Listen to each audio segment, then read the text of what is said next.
একটা বাক্সে ৪৯ টাকা আছে এবং সেখানে কোনো নোট নেই, কয়েন আছে। কি কয়েন আছে?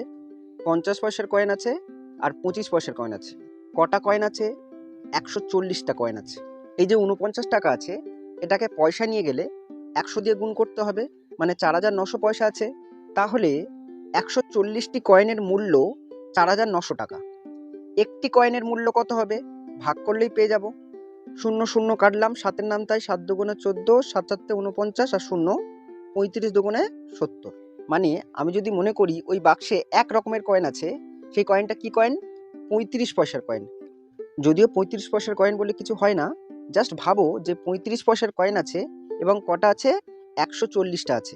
দেখো ৩৫ ইন্টু ১৪০ কত হচ্ছে? ৪৯০০ হচ্ছে, মানে কত টাকা? ৪৯ টাকা। প্রশ্নে কিন্তু দু রকমের কয়েন বলেছে, একটা হচ্ছে ৫০ পয়সার কয়েন আর একটা হচ্ছে ২৫ পয়সার কয়েন। আর আমরা বার করে নিয়েছি এক রকমের কয়েন, সেটা হচ্ছে ৩৫ পয়সার কয়েন। কেন এমনটা করলাম? অ্যালিগেশন অ্যাপ্লাই করবো বলে। দেখো ৫০ থেকে ৩৫ বিয়োগ করলে কত হয়? ১৫ হয়। ৩৫ থেকে ২৫ বিয়োগ করলে কত হয়? ১০ হয়। মানে এই যে ৫০ পয়সা আর ২৫ পয়সা আছে, এই দুটো কয়েনের সংখ্যার অনুপাত ১০:১৫। অনুপাতটাকে ছোটও করে নিতে পারো। দেখো ৫ দুগুণে ১০ আর ৩ ৫-এ ১৫। তার মানে ২ ৩-এ ৫টা কয়েনের মধ্যে ৫০ পয়সার কয়েন আছে দুটো। তাহলে ১৪০টি কয়েনের মধ্যে কটা থাকবে? ৫ ২৮ ১৪০, মানে ২৮ দুগুণে ৫৬। তাহলে ৫৬টা হচ্ছে ৫০ পয়সার কয়েন আছে।